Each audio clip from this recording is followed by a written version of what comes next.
From the shores of Malibu where the waves are pumping, to the Great Wall of China and back to the streets of Las Vegas where the UFC is coming. We are live. This is It's Time Radio, the show we talk about what you think about but may be afraid to voice. Do not worry, we'll voice it for you. We talk about everything on It's Time: sex, drugs, rock and roll, UFC, football, politics, film, TV. And we have a very interesting show today, an exciting show, actually. A very special guest to join my partner, TJ, and I. TJ, it's been a really fast-paced week. I hope you had a good week, but I want to dive right into this. We've got a special guest on the show, none other than the illusionist, the master illusionist, the master American magician, and a man of many talents, feats, you name it, this man's doing it. None other than Criss Angel. Chris, can you appear for us now? What's up, Bruce? Thank you so much for having me, man. What a pleasure. Oh, it's my pleasure to have you on too. You know, we've met each other numerous times over the years at the UFCs, and then I was at the Raider game doing my thing, and right before I did, you were there, which blew me away. I have to get right into that trick that you performed. You know, I'm a big fan, as I was mentioning to you, of magic and Houdini. When I was a kid, we talked about, you know, the movie about him with Tony Curtis and stuff, but you broke what people consider the greatest magician of all time, aside from yourself. You broke his record, and you were basically held upside down. They said 100 feet, but that looked like 300 feet. That was crazy, Chris. It was pretty high. Yeah, and you're in a straitjacket, you're upside down, you're spinning like crazy. Have you ever done it that high before? Is there any chance that you would not get out of that jacket? Do you ever face those issues? Yeah, well, you know, a lot of people think it is a trick, like you said, but it's not. It's actually real. A lot of what I do is real. A lot of it's an illusion, and it's up to the audience to try to, you know, determine what's what. I try to blur the line. But the last time I did that outside in New York City, I did a version of it, and I ended up in the hospital. I had my bicep came off the bone. I had to complete rotator cuff tears. I had a 4-hour surgery. I had 9 screws and anchors put into my shoulder. I had 9 months of rehabilitation in order just to do that. Wow. And the doctor told me I should never do it again. But I had this opportunity from the Raiders. Mark Davis is a good friend of mine, and they did this, you know, cancer awareness. My son has cancer. And so I was like, I'm happy to do something. And I thought about the straitjacket. I thought it would play big because it would be so high and with the free fall at the end. So we shattered 2 records. I think it's the highest. You know, Houdini never did it near that height. And I did it a lot faster than Houdini. I got out of it in less than 30 seconds. The way that you spun around, which was like, it's like watching an ice skater, you know, when they're doing the spin and you can't even see them. They're just a blur. Because I've got a video of it that I showed you at the game. It was amazing. Do you get dizzy? I mean, how do you handle that? How do you train for that?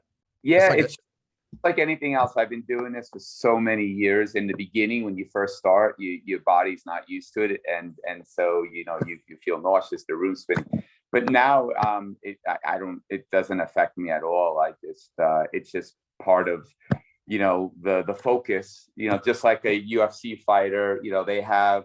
You know, when you get punched in the face, doesn't that hurt? Well, probably in the beginning, it shocks you and you're not used to it. But after you get punched in the face so much, you become numb to it, and it just becomes part of what you're doing.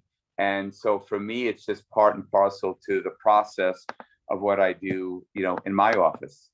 Yeah, you know, I always say, I wrote about it in my book, you never know who you are till you get punched in the face. Maybe you never know who you are till you're 200-300 feet off the ground getting out of a straitjacket. It might be the same quality, who knows? You know, Chris, you started at a very young age. I think I read where you were 12 years old. You had your first magic show. You got paid like $10 for it. Was that what set you off? Was it just nonstop from that point forward? I mean, what was the big emphasis for you to get into this? Yeah, I think my stick-to-itiveness and was definitely made up for the lack of talent that I had. I was somebody who was obsessed with, you know, living a dream that I saw for myself, because magic was always presented as this like hokey thing, and I never wanted to do that. I was much more influenced by pop culture, by music, by film, and by the UFC. Actually, I trained in you know, some mixed martial arts, and was really excited about that style of movement and bringing physicality to the stage. You know, like Houdini did. You know, as a matter of fact, I'm here and Chuck Liddell and Paige Van Zandt punched me in the stomach, which was recreating what Houdini used to do and what actually ended up killing him. So for me, since I was a kid, I was always very, very driven. I put in those hours every day, nonstop, and it took me 18 years to become an overnight success. And I could just say, if I did it, I'm living proof that anybody, no matter what their dream is, can do it. You just have to put the action, the work, and put that sweat equity in, and eventually you will live your dream. If I can do it, anybody can. It's evident, and you've proved that so many times. I mean, whether it's with your TV show, Mind Freak Live, the Criss Angel Believe Illusion show you had when you were at the Luxor, but you're not at the Luxor anymore. Tell us where you're at right now, because if I remember correctly, when we talked, not only do you have your show, but you started a new show that you're not part of with the people that created, was it Cirque du Soleil? Or yeah. So what happened is, so I was at the Luxor for over 10 years, and I worked for Cirque du Soleil, and it was a beautiful and horrible experience all at the same time, because the show wasn't originally started off as my vision. It was something that I really, I did because I was on the contract, but my heart wasn't into it, but I had to do 460 shows a year. Wow. For years. And then eventually I got that contract done. And then I opened up my show that I created, Mind Freak, at Planet Hollywood, which I own the show. I directed it, created it. It's really what you see me do on television, a spectacle. I levitate, I fly, I hang upside down over the audience's heads. I, do all sorts of crazy things. And it's a type of show that it's the first immersive experience Las Vegas has ever seen, truly an immersive experience. So we have broken all types of records, generating, gross revenues for the hotel, and it's just, incomparable. We got voted the #1 show in Las Vegas, just all types of really great things that have happened. So Caesars, who's my partner, came to me and said, hey, we'd love you to create another show. And so Franco Dragone, who's probably the most prolific creative director of modern day theater, he created, directed Mystère, Celine Dion, A New Day, Le Rêve, and the list goes on and on. He Wow. and we're doing this new show. It will premiere before the end of the year, and it will be a show that will be really something that is very revolutionary in the way that the audience experiences it, because it really will be immersive. And it's the prequel to Mind Freak. So it's the story before Mind Freak. But, we have a tornado in the show. We have a blizzard in the show. We have Wow. a guy that's going to be lit completely, a full body burn on fire in midst of 500 million pixels of video and 2,000 lights and 31 flame heads. And it's 165 speakers that create an ultimate soundtrack surrounding you. So it's that type of immersive experiences that we're looking to bring Vegas into the future. And I think between Mind Freak and this new show, we'll be able to accomplish that. Well, that sounds pretty spectacular. I was reading some stats back in 2010 when you were down at the Luxor. That show generated 150 million in revenue that year alone, which is staggering. And I could imagine that's even a higher level of revenue you can achieve in today's world, even with the COVID environment around Vegas. But when you mentioned the lights and the camera and the action, basically everything going involved in that, how much of a ramp up time do you have to in rehearsal and structuring? And how does it take to put a show like that together until the actual first night that you have the show? Well, it's interesting because, Cirque du Soleil typically will take 2 to 3 years and spend between $100 to $200 million to create it. Wow. I'm doing it with Franco in a matter of 12 weeks. And I have a team. I have over 100 people that work for me, and I have a 60,000 square foot studio that's about 60 seconds from the stadium that we were at. Right. And I have 2 big buildings, and I have everything. We have full fabrication, wood, metal shops, CNC machines. We have a sound stage. We have a video, a 60-foot green screen, full edit phase. We do video mapping. We do everything in-house. So we're able to do things at hyper speed that typically you have to go to different vendors all over the country to get them to produce. But we just do it in-house, and I have an incredible team. And along with Franco's team, We're really doing this in hyper speed, and we have to, quite frankly. The days of doing $100 million shows are gone. COVID gave us a wake-up call, and with the Delta variants, and our governor could shut things down. Who the hell knows? Yeah. It's very fiscally responsible, and you can't buy creativity. All the money in the world doesn't take a bad idea and make it good. So I like to think that we have really some of the greatest minds I know, between Franco and some of the folks that work with me and myself. We're able to do things, very differently. So we can do it in a matter of months, and with basically Cirque du Soleil's food budget. That's staggering, because, when you think about the fact of all it goes into setting it up, once the show begins, one show a night or two shows a night? Well, I used to do two, but now that I'm 53, I do one. Now, I can understand. Two shows, so there'll be two shows programmed a night, and I also tour. I play Broadway. I do all sites. I do television stuff. So my schedule is really full, and so one show a night for me with Mind Freak gave me the opportunity to do a lot of other things I always wanted to do but couldn't do when I was in a previous contract. It still blows me. Go ahead, Tito. Go ahead, TJ. Just real quick, Criss, we have comedians on the show from time to time, and we talk to comedians about how the room is different from one set to the next. I'm curious if you can get a different vibe from one show to the next. Like, is there an energy that you feel from your audience? Without a question.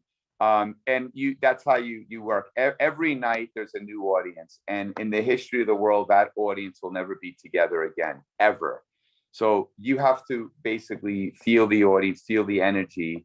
And, some nights, a lot of drunk people, a lot of excited people, a lot of tired people. So I basically adjust accordingly. I never do the same show twice.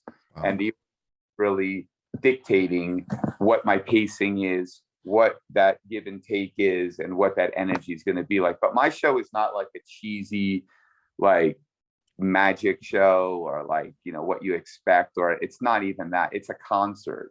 It's like people standing and just partying, and just the craziest shit that happens. So it's a very different world than what we're used to seeing.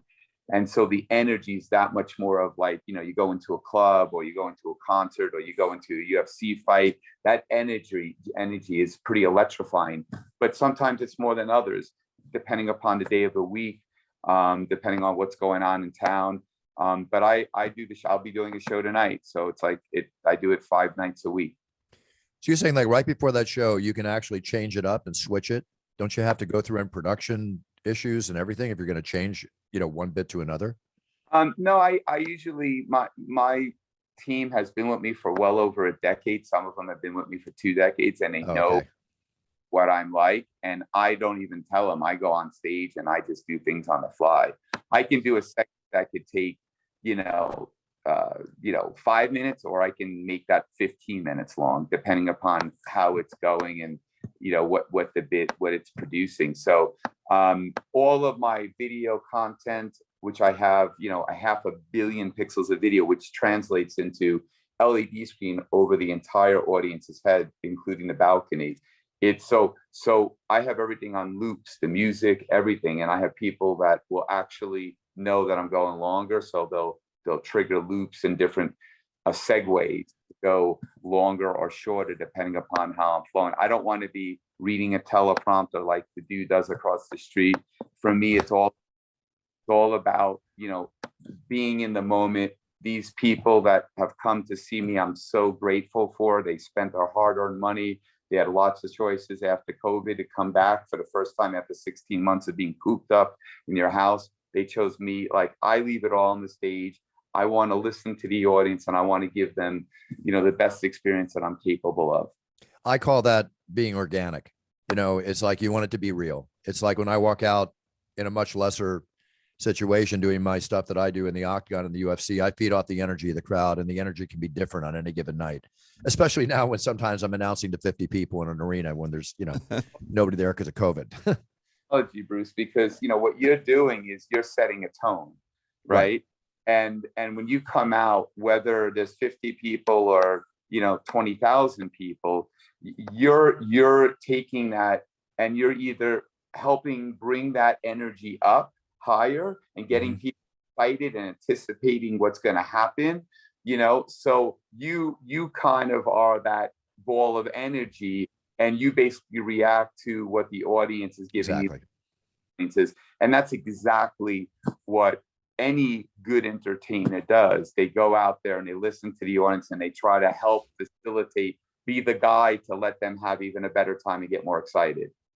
Thanks, Chris. You just motivated me to get out there again as soon as possible. I like that. I appreciate that. I want to get in a couple other aspects of your personality that people don't know. But before I do, I have to ask you a very obvious question that I'm sure you get asked. And thank you again for your kind words. That I'm sure you get asked a lot. Now, the water torture cell bit that you did in Times Square back in 2002, I saw that was phenomenal, right? What is the most dangerous illusion you ever have done? Is there such a thing? Is there like the most dangerous that you would never do again, or you would do again? I did over 1,000 demonstrations on Mind Freak alone. That doesn't even incorporate the other TV specials and series that I've done. Right. And really, for different reasons, a lot of them are very dangerous. So as an example, I hung, which was not a trick, which had no painkillers, no numbers, nothing. I hung from 4 fish hooks through my back. And I was to ever fly from a helicopter by hanging by fish hooks over the Valley of Fire. I was in that situation. I hung by 6 fish hooks for 24 hours.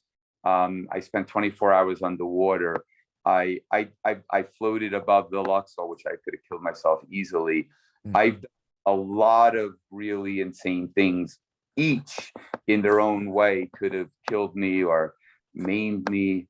I've been somehow blessed by the Almighty that I didn't kill myself, because I took a lot of chances before I had kids and stuff. Even equal, I'm saying that as I just did the Raiders thing, that ceiling was 160 feet up. And, that was put together in 3 days, and anything that can go wrong eventually does go wrong. So, they're all for different reasons, pretty nuts. Getting buried alive, I did that. Even just getting punched in the stomach by some of these, heavyweights, was not something that, that's how Houdini died. He had gotten punched by a college student because he could take any man's punch. And after one of his shows, they're like, Mr. Houdini, is it true that you could take any man's punch? And he wasn't prepared. And they just, punched him in the stomach, and it ruptured his appendix. And basically, eventually that killed him in 1926 on Halloween. So, if you're not ready and you're not focused and you're not like in that mindset, a lot of these different things, although people, it's just a trick, it's just magic, bullshit. Right. Yeah. The that I used was a complete real jacket from the Posey Company. They manufacture jackets for hospitals throughout the country. So some of the shit that I do when I levitate is not real. It looks real, but it's not. And then some of the stuff that you might not believe is real. So It's kind of blurring that line. It's very intriguing, because a lot of magicians would never say what you just said. And again, is it proper? We touched on this. I mean, it's better to call you an illusionist than a magician. Is that correct? Or does it matter? It doesn't. It really does. I've been called worse. My magician, illusion. It doesn't. Those are just means. I'm really just an artist, an entertainer that uses those things as a vehicle to connect to people. As you said before, magicians don't really talk about this because magicians have been guarded in an empty safe, and which is a secret. And that's the only thing they have to offer is I think that you don't know how I do. And to me, that doesn't matter. What matters is how you feel when you watch it. Am I connecting to you on an emotional, visceral level? If I am, then I'm really achieving the greatest form of magic, and that's the magic of emotion. And so movies can reveal movie magic, but you'll go see the movie because there's something to connect to. Magicians inherently and historically have only been offering one thing. How does this work? And to me, that doesn't matter. That's one piece of the puzzle. Right. And it's as we're in 2021, you need to generate a much more engaging experience than just, I can do something you can't. That's insulting. Gotcha. It's very interesting. I love your attitude. Stepping away from magic and everything you're so absolutely brilliant at. I'm a huge fan, Chris. Thank So you so I like to call you my friend, but I'm a huge fan. I really am. I have been for many, many, many years. But one side, I had the chance and pleasure to meet your wonderful wife and your children, and Johnny Christopher, your boy, who was diagnosed in 2015 with leukemia, correct? Yes, And AL. and at 20 months old, you've been dealing with that with your son. The way you acted around your family, you're an amazing father. My friend Kitty and I were commenting just the attention, the love to your children. It was wonderful. But you started the Criss Angel, or the Johnny Christopher Children's Charitable Foundation, right? And this is to help with cancer that your son is still dealing with. Yes. This is a very, very wonderful, valiant, amazing thing that you're doing. Tell us about it. Tell us how we can give to it. Just tell us about this organization, how it's going, please. Thank you so much, Chris, for pointing that out, because that's really my life's mission, more importantly than anything. I feel that. I in 2001, way before I had a child, when I was crazy, before anybody even knew who I was, I opened up a little show at the WWF at the time, which now is the WWE. It was on Broadway, 3rd Street. And I took a banquet room, and the McMahons allowed me to do a little show called Mind Freak there. That's how I started. And I lost my father in 98. It was just after, 9/11 that I opened the show up. And I just felt compelled to try to do something positive. So I worked with an organization in New York called the Sunshine Kids, which deals with kids with different diseases like cancer and stuff. And I met a little boy who was the first kid I met. His name was Corey. And he was probably 4, 5, 6 years old in that area. And he loved magic and he loved wrestling. And I used to see this boy, and he was going through hard times. I gave him my number, and he used to call me. And this is before I was known or anything like that. And then he passed on. And it made such a strong impact on me that I was ever blessed with success, that I would try to use my success for the better of these kids. I would try to be a light for them, a voice for them, very much like Jerry Lewis was for many, many years. Yeah. Muscular dystrophy.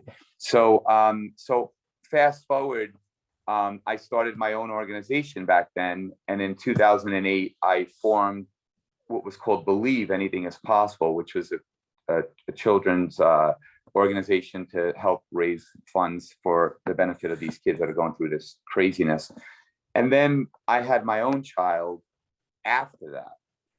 And then he was diagnosed with the same thing that I was dealing with before I had my child here in Vegas. Once Mind Freak came out, I did 50 Make-A-Wishes for granted kids' wishes, and I was dealing with them, and I would throw their Christmas parties for Make-A-Wish of Southern Nevada, or doing things for St. Baldrick's, or a Circus Couture, or all of these different fun. And then I had my own kid that had the same disease, that I literally was working with these children. A lot of these kids I would know for 6 years, and they would pass away, like Avery, a beautiful little girl that, anyway, just really affected me. So when I had my kid and then he had that, I felt like, this is not a coincidence. Although one child every 2 minutes is diagnosed with cancer, this is something that's pretty profound. And then I started really getting involved, raised over $1 million in one night with Jerry Lewis, with Mike Tyson, with Gary Oldman at my theater, where we donated all that money locally. We donated over 50,000 meals during COVID to families that have a child with cancer. They lost their job and they had to make a decision. Am I going to put food on the table, or am I going to buy the prescription? So we did over 50. We set up. So for me, it's a really important aspect, and I take donations every day at my show. 100%, always 100% of every cent that we raise goes to the cause. We don't take a penny out for overhead, for administration. I pay for every expense out of my pocket. And so we had a big event planned, and I was actually at Dana's house, because Dana's been a friend of mine for a long time. I used to be at all of those fights, but then I go, and I can't. They're always on a Saturday night, and so I'm watching it from my dressing room. Right. Dana, and we were putting together a big function that we were going to try to raise. Dana was going to participate, Mark Davis. I had Gary Oldman, and Kiss was going to perform live. we had, Mark Anthony, Pitbull, Backstreet Boys, Tony Hawk, everybody was going to be there. And we were going to try to raise $20 million in one night. So it's a huge thing for me. I just opened up a restaurant that's part of an escape camp I'm doing for kids, and the food and the escape camp, and I'm staying overnight. It's all going to be free. And so it's a big part of my life. And it's what is really important to me. So if people would like to donate, whether it's $1, $100, you can go to ChrissAngelHealth.com and just make a donation. And certainly do appreciate it. No, that's awesome, because first off, as we know, well, you and I know, and not many people know really, when you give to the Red Cross, you're lucky 5% of that dollar even makes it to the Red Cross, right? The disclaimer you just put out about the fact that 100% of the funds make it, that's the kind of charity that I like giving to. Not that the Red Cross doesn't do a great job, don't get me wrong, but if you're going to give $1, I want that dollar to go to the what it's about. There's organizations that you donate money and they take 20% out or 25% out for overhead. To me, charity, this is just my personal point of view. I'm not making anybody else like putting it out there for other people to like, oh, you're guilty of it. No, for me, charity means that you don't get anything back. What you have is a feeling that is far greater than what you're donating. When you do something and you want to cover your expenses, then it's not really charity. It's like you're doing something, to make yourself feel like. For me, it's about like, look, I want to give. I want that money to go to the cause, and for that cause, not for the lights or for the president of the company, $500,000 salary. To me, that's not me. I want our charity to always maintain that every cent we raise goes to these kids, and that I personally, out of my own pocket, with the blessings that I've had with my show and the money I generate from that, helps facilitate that. That's just for me. That's a beautiful thing. That's you're paying it forward. Very simply, you're paying it forward, and the way it should be. Trust me, I've been on both sides of the fence. And cancer, I lost my father from cancer. I lost, many friends from it, and then to have my son going through this at 7 years old, 5+ years of his 7 years on this earth, he's been doing chemo every freaking day. Yeah. Spinal tap. It's when you it changes you. He's a different boy than the average boy. He's so much more sensitive, more kind. He's wonderful. I have 2 boys, and they're both very different from each other. But it just gives you a greater appreciation for every moment. Absolutely. And I could see that. And your lovely wife is pregnant again. You've got your 3rd child on the way, like you're 8 months, you're 1 month away, right? Yes. Actually, we are not technically married. She's my significant other, but I'm sure that will happen again down the road. But yes, we're going to have 3 children together. Chanel is my better half. She's amazing. She's an amazing mother. She's an amazing singer. And so we're going to have a 3rd child, probably the first week of December. And the child's name will be Alusha Angelina. Alusha for illusion, and then Angelina, angel, female version. I love that. One of my specialties, not illusionistic wise, is commemorating the birth of babies. So when your child is born, I would love to get a few stats from you so that I could present to you a very cool video to commemorate the birth of your baby. I would love to do that for you, Criss. That would be so amazing. I definitely you up on that, because that will be something that we'll cherish for a long time. I've been watching you now evolve and transform over years of doing the UFC, and you just have it dialed in now. I want to ask you a question. Go ahead. How do you get some of the names? Because some of these names they don't roll off the tongue very easily. Right. Here's the thing, Criss. Honestly, the longer the name, like Habib Nurmagomedov, the longer, the more syllables, the better. It gives me more. It gives me more meat to work with, to formulate, and then get that tone, that intonation that I want to get out to draw out the name. The most difficult names are the single syllable names, like Frank Trick, right?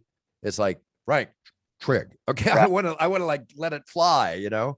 I need a couple syllables. I can still make single syllables sound good, but give me the longer, the better, the Russian names, the Asian names. I mean, I'm like a kid in a candy store. Bring it, bring it, bring it.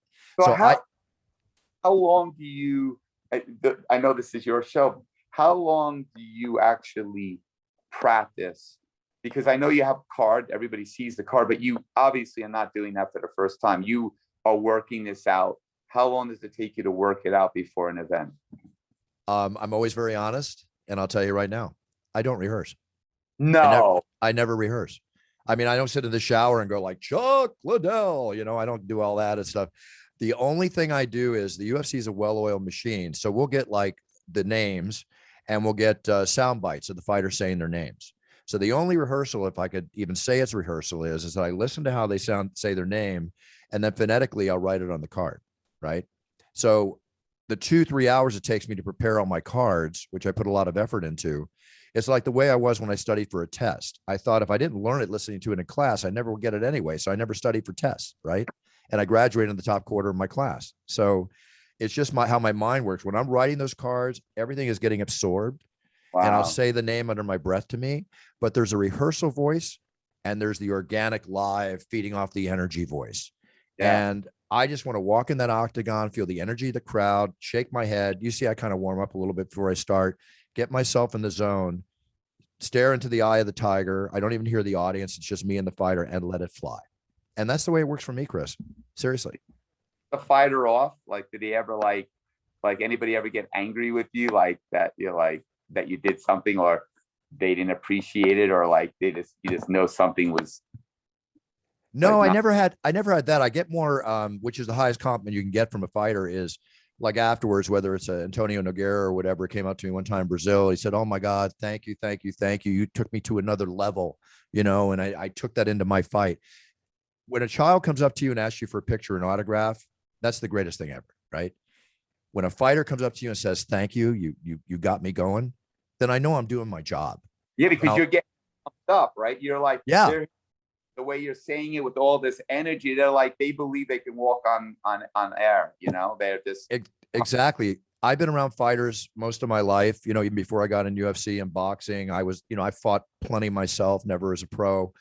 I have the mentality, and I know the mentality of a fighter. So when I'm in there loosening up, I'm actually want to introduce the fighter the same way I'd want to be introduced if I'm about to go out and put my blood, sweat, and tears and life on the line, right? I want to enhance that moment and take them to the next level. Now, in answer to your question, the very first time I ever got in the ring and announced somebody, I was with my brother, Michael, who I'd managed for 30 years. I, you know, trademarked the phrase and built the business with him together on the Let's Get Ready to Rumble, you know, brand franchise. And I didn't realize that you managed him. That's amazing. Yeah. Michael and I, segueing for a second, Michael and I did not grow up together. Do you know that? No, I did not. Back in the late 80s, when Mike Tyson came on the scene and boxing got really huge, and I was watching boxing right out of the womb. My dad was a huge boxing fan. My grandfather was the flyweight bantamweight champion of the world in 1921. His name's Johnny Buff. And Burt Sugar called him the greatest boxer of 1921. So it's in my blood. It's in my dad's blood. And I was watching boxing fresh out of the womb. It was our weekly ordeal, Tuesday night fights, Saturday, Wide World of Sports on Sunday. Then when Michael came out, out comes this debonair James Bond looking individual saying, "Let's get ready to rumble." And they chyron the name on the screen, Michael Buffer. I'm like, who the hell is this guy? Right. Or like Connor would say, who the fuck is this guy? Right. So I own telemarketing companies in my 20s, pre-internet, and my 30s. And I, as a nature, when my salesmen were working, you know, selling the office supplies, we had phone books, we had leads, but I looked in every phone book around the city to look for my last name Buffer, as a lot of people did. Right. Like you would look for Angel, you know, yeah. And I never saw my name in the phone book. So then when it's on the screen, I'm like, who the hell is this guy? So then I start calling and finding out that he grew up near me in Philadelphia and Jersey, and long story. Huh? There was a documentary about this. It was a mini. There's actually a film in development right now about my life. Oh. Yeah, the Brian Gumbel did a really nice thing on it. So awesome. I haven't talked about it very much, but Michael and I met when I was like 29 years old. Wow. He was doing a fight in the Valley, and I had my dad call the arena, left a message. Michael called him back. They got together. It turned out to be, my dad didn't tell me he was married at 20 years old, and a son was born while he was overseas, you know, fighting in the Pacific. He came back, a divorce ensued, and the last time he saw the child was when he was 2.5. And Michael was raised by foster parents under the name of Huber, but he was never formally adopted, right?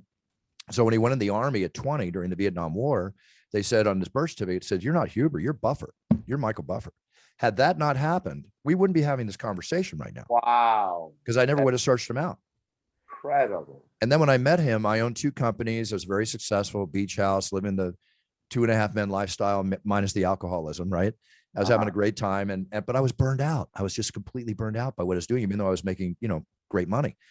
And I quit with the money I had in the bank. And I basically told Michael, I want to make him richer, more famous than he ever dreamed. I want to be his manager, his partner. I want to make video games, toys, put him in TV, football fields, everything. And he's like, "How are you going to do all that?" And I said, "I don't know, but if I'm going to give all this up, you better believe I'll make it happen. I just got to trademark these 5 words so they don't get stolen from you, and we'll take it from there." The rest is history. That's how it happened. And how did you then transition to actually doing the UFC then? Well, I wanted to be an announcer when I met him because it was such a cool job. I mean, let's face it, you're dressed to the nines. You're traveling the world like James Bond. I always say I put a tuxedo in a bag. I go somewhere, find a casino, maybe kiss a pretty girl and come home. That's a joke, right? But it's just like that James Bond lifestyle, right? I am joking when I say that to a degree. So with that being said, I thought, what a great job. I mean, it's just, how could you not want to do this? So I said, I want to do boxing. I'd like to announce. He goes, "No, it'll be a confliction of interest." And I agree with him because that is true. And I said, basically, that's all right. Something will come along. So I concentrated on just building his brand, himself, and building that business. Then the UFC came along. When I saw that was my life. I've been in martial arts since I was 12. I've been training in various styles. I have 3 black belts. So, fought as a kickboxer. It's like, oh my God, this is my world, And I had Michael do 3 UFCs, but we had a big deal with the WCW wrestling. And the first time he came out at a UFC, they had him say, "It's not in the octagon, it's not real." Well, that didn't stand well with wrestling. And I knew I was going to get a call on Monday. So I got a call, and that contract was a huge contract for Michael. And he couldn't have grown with the UFC the way they did with all the shows. Right. So I had to pull him. He did 3 shows, and I convinced the UFC over the course of a year and a half to make me the announcer. And that's a whole nother story. It didn't happen right away. I had to fight for that job. I actually managed a fighter named Scott the Pitbull Ferrazzo into UFC 8 in Bayamon, Puerto Rico in 1996, February 16th, 1996. And I only did that because I knew they would fly me down with them. And I put my tuxedo in the bag, and I convinced the owner to let me announce the prelims. I said, "You need me in the octagon. I have the media contacts you don't have. I can help you build this brand, but I need to grow with you as an announcer." And that was my first experience. And they called me back for UFC 10, which I did. And then another 6 months passed. I would stop in New York, take them out to dinner, whatever. Nobody would give me a job. They'd hire somebody else. Then they got on Friends, and they called me up and they said, "Would you like to co-star as yourself on Friends?" Well, that gave me all the fodder to get the job. So I went and did it, and I met with them on the set. And I said, "Look, I feel like a girl waiting to be asked to the prom, and nobody's asking. I need to be the announcer. I need to be the octagon announcer and help you build this brand, but I need to grow with you." And now I'm co-starring on the biggest comedy in the world as myself. Right. I mean, is it obvious now that we can do this? Yeah. Best poker hand I ever played, Chris. Best poker hand I ever played. Grew from that point. You were tenacious. You just like a pit bull. I'm an animal. Things don't happen unless you make them happen, Chris. And I know you know that better than anybody. About something that I'd love to happen. What would it take to get you to say, so I can maybe use it before my show begins, or just about as the beginning, it's time for Mind Freak? Just a simple email with a script, and tell me if you want it on Wave or MP3, and it'll be right there for you. Tell me if you want a video or you want an audio. Everybody else is gonna have to pay through the roof, Chris. Let me do that as a charitable donation for your foundation and for you and your son. That's a beautiful thing. Thank you so very much. Done. It's done. You just tell me.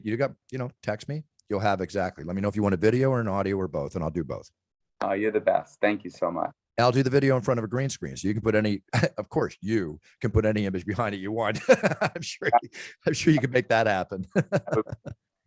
So kind of you. Of course, no, I'd be happy to. But thank you for your kind words. We kind of got away from that, but I wanted to give you an answer to your question.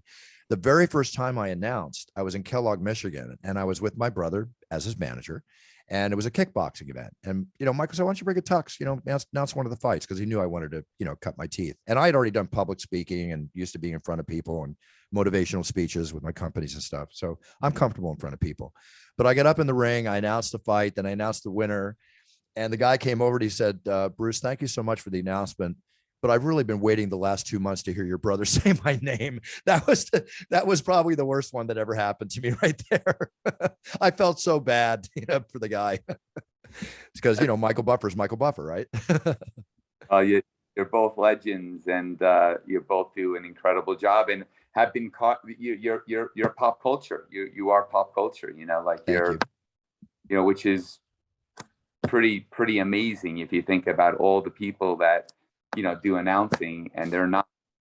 And it's your whole body language, your whole demeanor, and it's really like you don't have a UFC fight unless you have that. Thanks, Chris. Thank you. Because that gets everybody excited.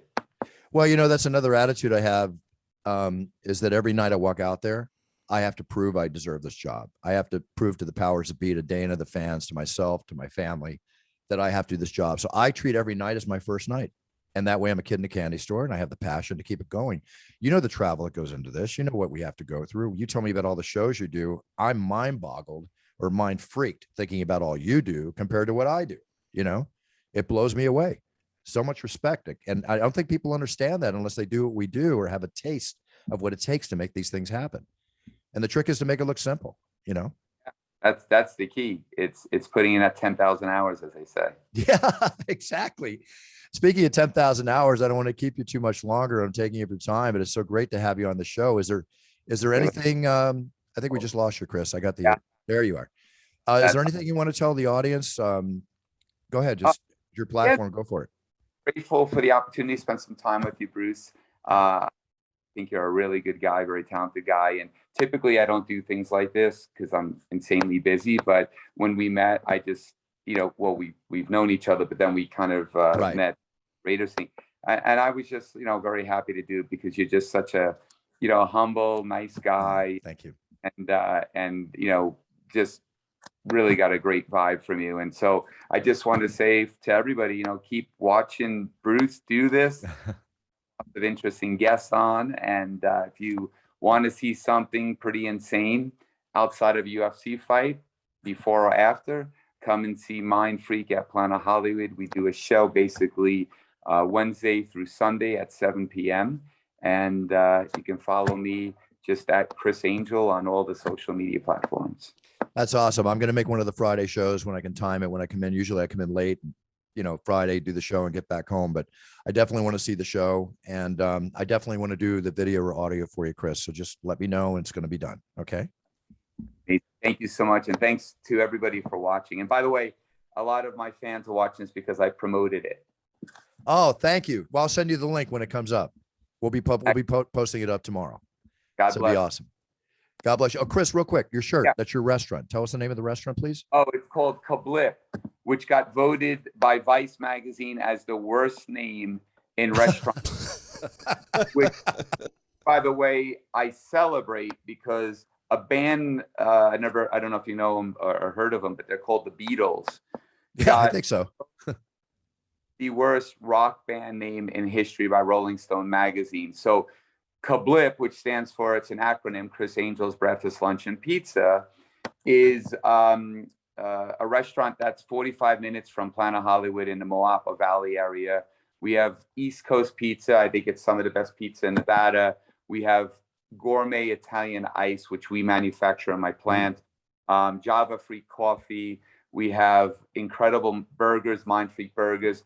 And we're doing a lot of really wonderful things. It's been built since 1938. I took it over and we were doing in a 2,000 square foot space, about 750 to 800 people a day. Wow. Handle it. So we had to close up, get more refrigeration. We were running out of food, ice cubes and everything like that.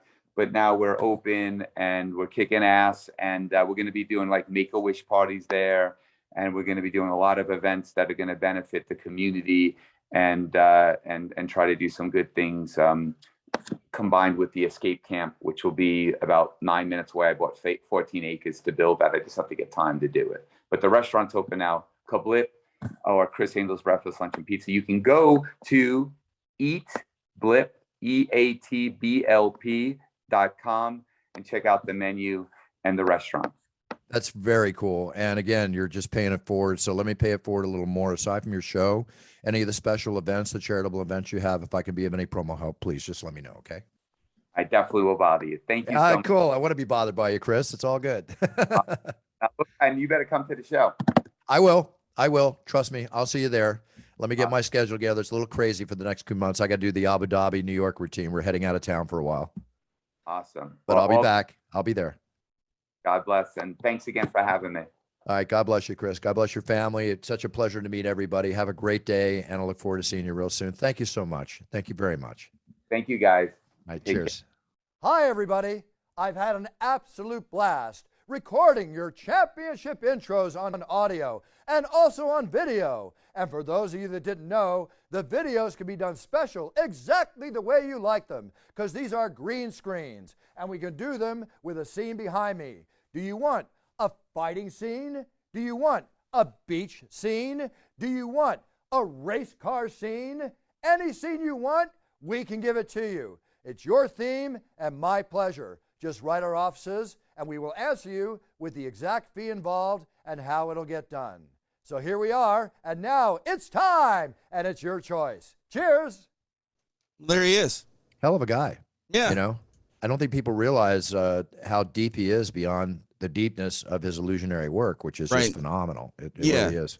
You know, that's one thing too. I think that you kind of asked him like what he prefers, illusionist or magician. Mm-hmm. You know, in 2021, I feel like when you say magician, people kind of like shy away from it, right? Because they don't want to feel like, oh, it's magic. Magic's not real. But like what Criss Angel does, it's not, you know, pulling a rabbit out of a hat. It's like literally bending your beliefs on how things work and makes your mind freak. You know what I mean? So it's an all-encompassing show. And, you know, he was cool about being called a magician, but I just don't feel like that's the word for him. No, I don't think it is either. I think that, you know, I think it was said very clearly on the show. I mean, his work goes beyond the world of magic. It goes beyond the world of illusion. It's so all encompassing in so many different ways.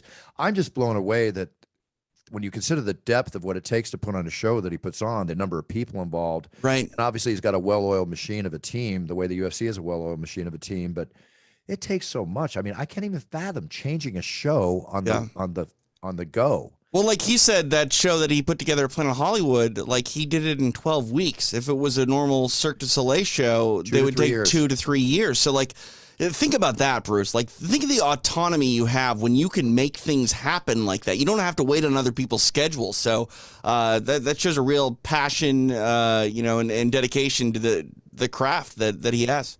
And a skill factor. And when you talk about these shows, you know, there's been, you know, we've heard like in WWE where a wire, you know, snaps and the guy falls 30 feet to his death or whatever the case might be. These things happen. I mean, it's happened in the O show. Somebody was killed when the set was changing. Now it just happened last week. A Bolshoi theater performer, Bolshoi ballet theater performer was killed in an accident on stage during the opera. Yeah. And it was all about the scenery changing. Right. And he went in the wrong direction. It got crushed. I mean, like Chris said, anything that can go wrong eventually will, and that's just a very scary risk when you do things like that. Absolutely. You know, and speaking of things that can go wrong, I mean, I was happy to see that William Shatner has been shot into space. You know, he's in space. It's so cool. Yeah, he's there. He's gone. Did he wear his Captain Kirk? No, he had on a one piece from the picture I saw. All right, I guess that's okay. So let's go through a couple things that are in the UFC world. We have to talk about the things in the news, tragically so. Luis Pena, who's been on the show, was arrested on battery, domestic, and violence charges in Florida. Supposedly the second in a 60-day period. He's been released by the UFC. John Gruden leaves the Raiders. We've all heard about that. The email, the statements being made. There's a lot of story in the news, but domestic abuse was big. You know, John Jones had a situation a couple weeks ago. And then Chuck Liddell, you know, you obviously know about that. And Chuck was very open about it. And now that his private life has been made public, he's asking everybody just to let him get through this. I don't know what to say. It just seems like so much of this is going on. But in Chuck's case, it's situations explaining that he wasn't responsible for what supposedly was publicized. Right. Yeah, no, I mean, I mean, I hate to use that word. It's alleged, but it's alleged all the way around. It's alleged all the way around. Yeah. Yeah. It's tough. He's such a great guy. Anyway, that's just news stories in the news, and even Tiger, the rapper, Tyga. He was arrested just for felony domestic charges also, and bail set at 50,000. Crazy times. Yeah, I can't really comment beyond that. Nope. I do want to say one thing. And all my best goes out to Chuck and Heidi, and I hope everything gets worked out sincerely. Luke Rockhold, he's out of the UFC fight, herniated disc. I don't know if he's ever going to fight again. I mean, it's more than one disc. Yeah, he unfortunately has been plagued with, one thing after another in this sport, and I don't know. It's going to be real hard for him to get back to, peak Rockhold status, you know what I mean? Because he's such a phenomenal fighter, but, staying healthy is more than half the battle, I think. I agree. Conor McGregor's making some interesting tweets. Did you happen to see his? What now? Well, is marijuana legal in Florida? TJ, do you know? I'm going to actually. I don't believe so. So if marijuana is not legal in Florida. But I don't know. Don't take my word for it. I got it right here. Constitution described marijuana. No, recreation use remains illegal. Okay. So, he posts pictures of him in his car, having fun, doing whatever is in Miami. And, but he put a bunch of pictures on in this one post, and he's in Miami driving around. It says, "I'm richer than the whole roster, BITCH. I'm Rick Ross rolling around Miami, richest ever in history. Just wow. Pinch me. I'm powerful. Rolls Royce, Miami, the key to the city to start proper Mondays grinding." But the third or fourth picture is him smoking a joint inside the car that he's driving in Miami. I don't know if that was the smartest thing to post up. I mean, I have nothing against smoking pot. Don't get me wrong. Yeah. Well, I mean, operating a motor vehicle while doing it's probably not responsible. Taking a photo of it where it's not legal, also not very responsible. I mean, it's clear to say that Conor believes that he's just on a different playing field, right? Like he believes that he's untouchable, and to a certain extent that might be true, but a cop gets behind him and pulls him over, there's going to be some hell to pay, and that's the last thing he needs. He needs to not be so careless and reckless at times. Okay, I couldn't have said it any better. Listen, it's he does walk to a different tune. He's Conor McGregor. He sells out. Everybody wants to hear what he's doing. I don't know. As a manager or handler, I would just kind of maybe said, "Hey, maybe you could just left that picture out of the post." Right. Yeah. Just that one. Because, I mean, this is the thing. Like, marijuana use at this point, you and I have been vocal about it. Like, I'm not even a big weed guy. I just, I don't see what the big deal is. I don't either. Decriminalize it, tax it, make money. It's going to change the economy wherever it is. But, like, the bottom line is this. Like you said, Bruce, you've said this. This has been the entire mantra of its time. Like, treat yourself or treat others like you want to be treated. Be a role model to your sphere of influence. Like, that's what Conor should be doing. And, if that's the sort of perception and persona that he wants to put off, that's fine, I guess. But I do believe when you are that guy, there's going to be a time you fall from grace, and he's fallen a few times, and those landings are always a bit harder than if you were, someone of class. You're so kind. You're so kind. I love the way you explained all that because I'm with you all the way. Bottom line, I would never tell anybody to drink and drive. Right. I would never tell anybody to smoke and drive either. Right. Yeah. It's just counterintuitive. Like, what are you doing, man? Yep. Well, okay. That's one down. Conor will be Conor. It's his world and we live in it, that kind of thing. Right. So all good. Shoeless Joe Jackson, the famous baseball player. Yep. Just right now at auction price, at a record price at auction, a photo signed. How much do you think it went for? Graded photo. I have no idea. $1.47 million. Really? $1.47 million. I didn't think it was going to be seven figures. I thought it would be mid six. Staggering. It just goes to show you. I keep telling you, the whole collectible market is it's crazy. And you have no idea what is going to be the next hot property either. No, not at all. Not at all. Yep. So the world's tallest living woman has been declared, and she's in Turkey. Okay, how tall? 7 feet, 0.7 inches. Wow. That's tall. It's tall. That's tall. It's tall. Yeah. 24 years old. I'm looking at a picture here. She walks with a walker, I guess, I don't know. She has a rare condition. that causes accelerated growth called Weaver syndrome. You ever hear about that? No, but I mean that's generally the case when people are, that large. I remember, Andre the Giant, he had like gigantism. Yeah. Bigfoot Silva had same sort of thing, something with pituitary glands, and generally when you're that large, it comes down to a medical condition. It's not just genetics, and you were super tall because your parents were tall. Right. Well, I'm your basic 6-footer, so I think I've actually lost about 3/4 of an inch over the years. They say that happens. It's because in between your vertebrae, the area there. Yeah. I just figured you were carrying my dead weight on this show, Buffer. I don't know about that. It's not really dead weight. You do a great job. All right, the fights last week. Good solid night of fights. UFC Fight Night as always. Randy Brown, Jared Gooden, Mackenzie Dern, Marina Rodriguez, Tim Elliott, Matus Nicolau. Matus Nicolau, he's an up-and-comer. Yeah, for sure. Definite up-and-comer, no question. That was his first fight in a couple of years. I mean, he was awesome. Yeah. Good solid night of fights, early show. And I can't say enough about the Tyson Fury Wilder fight. Everybody says it's one of the greatest fights ever. Now, I will say that, yes, Tyson Fury will probably go down as one of the greatest heavyweights. Is he the greatest? Is he the most skilled? That's another question. He reminds me of Tim Sylvia a lot, in the lumbering. I like that comparison. Yeah, for sure. Yeah. And I mean that with all respect. Trust me.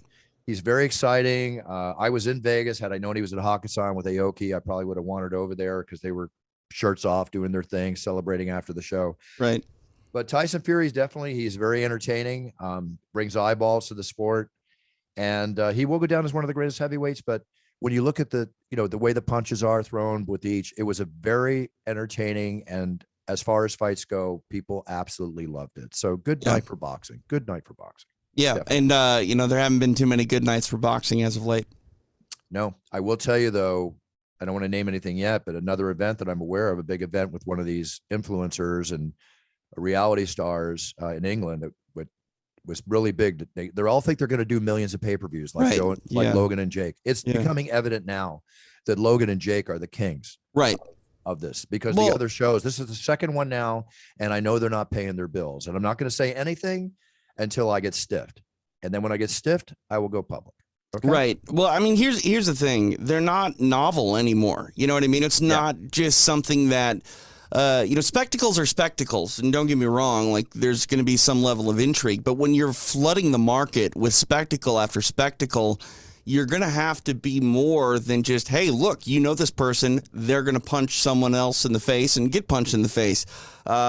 People are going to save their money for the next, Paul brother fight. Yeah, exactly. I think it's pretty much where we're at, and good for them. All right, TJ, I'm not going to be in the UFC this weekend. Next weekend, I've got a real this is crazy. I'm going back east. I'm going to be doing a wedding, right? Okay. In Buffalo. In person? Yeah, they just all right. Made me an offer I couldn't refuse, TJ. Okay. All right. I feel that. I'm actually, it's business. I'm supposed to go to my buddy Tarek and Heather's wedding.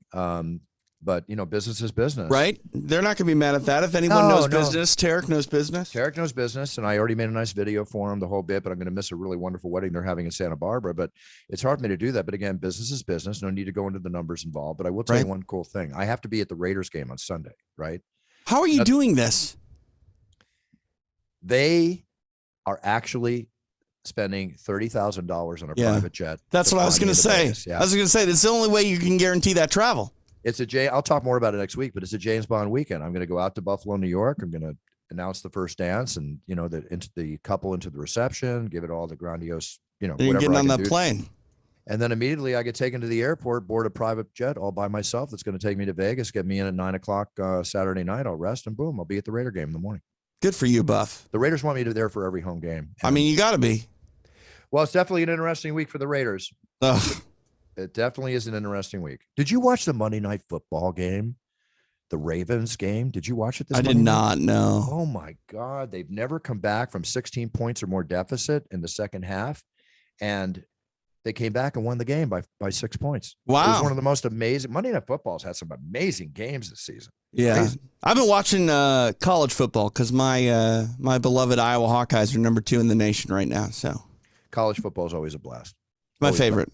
it's organic. It's so real. Yeah. It's the only thing I know where, as happens occasionally in a pro game, they could be down 30 points and then come back and win the game 50-30. Right. I mean, the level of pride that's on the line for those college kids, like, I mean, no offense, but when you've lost your first 5 out of 7, NFL games, you become a bunch of rich a-holes who are, not trying to get hurt. Never going to have that in college football. No, you're never going to have that. It's a proving factor. It's a proving ground. Yeah. It's very, very passionate proving ground. All right, TJ, I can't think of anything else other than really enjoyed having Criss on the show. We're getting some very, very cool guests. It's very, very Yeah, he's a great guy. I didn't know that story about his child having cancer, and then the work that preceded him having his child be diagnosed. It's a crazy story. It's it's one that you can really tell he's doing his part, and it was a pleasure just hearing him speak about that and his career as a whole. Absolutely, and sitting with him at the game, and we were together for 3 hours, whatever it was, and to watch him, his wife, his better half, his partner, and their 2 about to be 3 children, the way they interact with each other, it just really gives you faith in the family unit. It was a beautiful thing to watch, and it obviously comes out in his passion for what he does. So kudos to Criss Angel. I learned much more about the man this weekend, and that's why I wanted to have him on the show. Yeah, no, phenomenal stuff. I hope to get out to one of his shows because now I'm super intrigued. When you're ready to go to Vegas, I'll set it up for you. No problem. All right. Okay, get it all taken care of. All right, TJ, sign off, and I'll sign off. Just check out what I do on Fight Pass. It's called Extra Rounds. Myself, Pearl Gonzalez, Dean Thomas, Ray Longo, recapping and previewing every fight card that is coming up and coming out of. So check that out. It's behind the paywall on UFC Fight Pass, or you can check it out on the Fight Pass Facebook page or download the podcast wherever you get podcasts. Very cool. Fight Pass has a lot of subscribers. I just had a little meeting with them the other day. I heard. We'll talk about it offline. Good stuff. All right, everybody. TJ, thank you so much. Criss, thank you very much for being on the show. Everybody, have a great week. All I can tell you is that I'm going to enjoy a weekend off because the next 3 weekends, it is James Bond travel time. And that's what we do. Road Warrior City, UFC Road Warriors. Happy to do it. Love doing it. We'll do it as long as I possibly can forever. All right. With that being said, set your goals, write them down. Have a great week. When you step on that yellow brick path to be the best you can be, just be the best you can. Perform at your best level. Give yourself confidence. Go out there, tackle the world, seize the day, do everything you can. Whether you're first, whether you're champion, whether you're second or third, if you're the best you can be, then you're winning. And that's what we're all about on It's Time Radio. Spend a week, go out there and win. I will talk to you next week. TJ, thank you so much. Everybody have a great week. Best to all you and your family. Buffer out.